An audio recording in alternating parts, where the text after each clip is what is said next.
Hi guys, welcome to another episode of WWF. Oh my god, for God's sake. Oh no. Oh, ballsing it up already. WOF. World of Figures. So just in case I've never actually made that clear what the WOF stands for, it's World of Figures. In all honesty, I wish I could I've got a TV behind me. AJ's missus found out about. Ha! Yes. I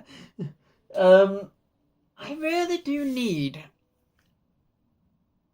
I don't know how to do it, but I should really get my WOF logo put on the TV behind me, or something. I do put a little watermark in the corner somewhere, but I think it'd actually be pretty cool if I had that in the background. But then I might just play a video sometime. I should have one playing now, really. But anyway, today's video, before I go right off topic, because I know that I ramble on and on and on, and I'm always being told to try and reduce it down a bit. Try and reduce it down. And to be honest with you, once I start, I can't stop. It's like Pringles. Once you pop, you just can't stop. Woo. So, this video, we are taking a look at the WWE Elite. Johnny Knoxville. Oh yes, bit of Jackass is coming into play. The Johnny Knoxville wrestling figure. I can't believe that I am actually saying that. Johnny Knoxville wrestling figure. Now, don't get me wrong. I absolutely hate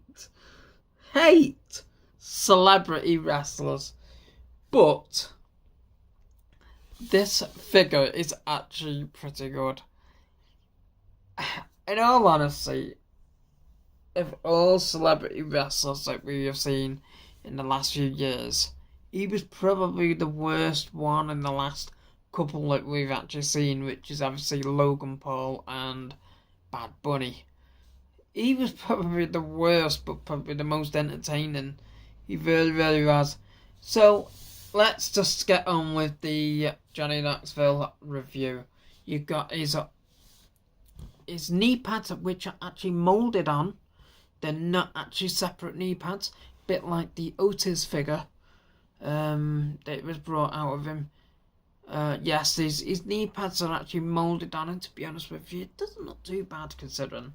Then you've got his socks hanging out of his shoes, and he's got his sneakers on, or whatever it is that they like to call them these days. You've got his cape. I'm actually quite impressed with the cape. I was actually expecting them to put this. I was actually expecting to put one.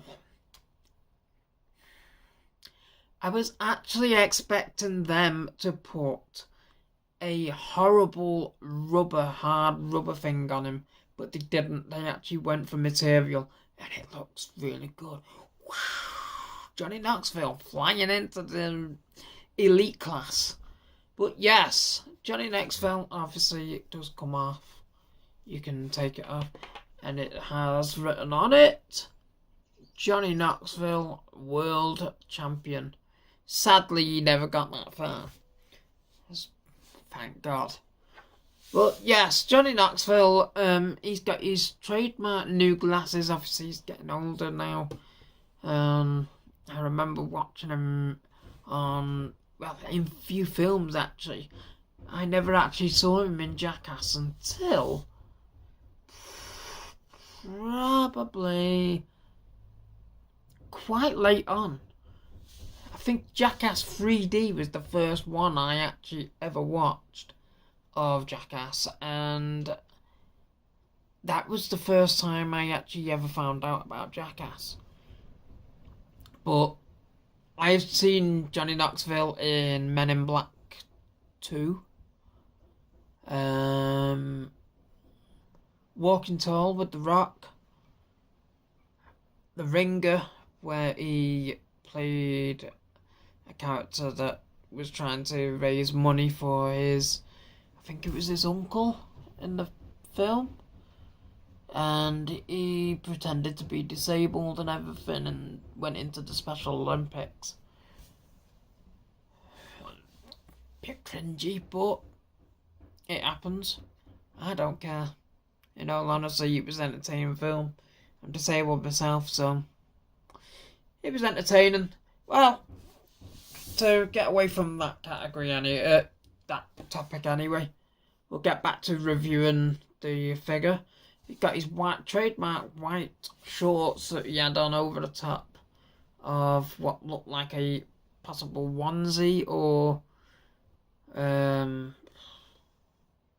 jumpsuit, whatever it was, because obviously it was all tucked into his shorts and everything, and I think it was just an all-one suit. You get the typical JK logo on the front of him there. His trademark glasses, because obviously, like I say, he never used to wear glasses, so that was always like sort of new to me when he came into WWE. He had glasses on, and then obviously he's got his trademark old man hair, where he's now started going grey and stuff. He's got the he's got moulded on knee elbow pads, like just like the knee pads, and at least they've actually put a bit more detail into them. Not like some figures that I've seen where they just literally paint a part of their arm black and it's supposed to be a elbow pad. I think they did it with Keith Lee and someone else, and I literally, to myself and to a friend online and everything, I literally blasted that they were painting elbow pads on when when all the rest of the surface actually had proper elbow pads on. I sit there thinking to myself, if you're going to have a limit, if you're going to budget these kind of figures, you shouldn't make them. But elites should have a lot more budget, especially when you get basics that actually have proper elbow pads on them and everything, and then you get some elites that just have a paint job instead of a proper elbow pad or even a moulded one. It'd make much more sense if they just moulded them on, if they were going to do that. Anyway, Johnny Knoxville, not the greatest figure, but it's also not the worst. The face is pretty good, to be honest. It really, really is quite good.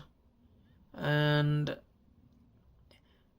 like I say, I'm not a fan of celebrity wrestlers, but this is the first celebrity wrestler figure that I've actually got.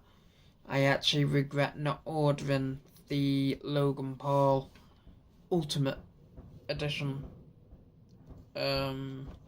exclusive figure. However,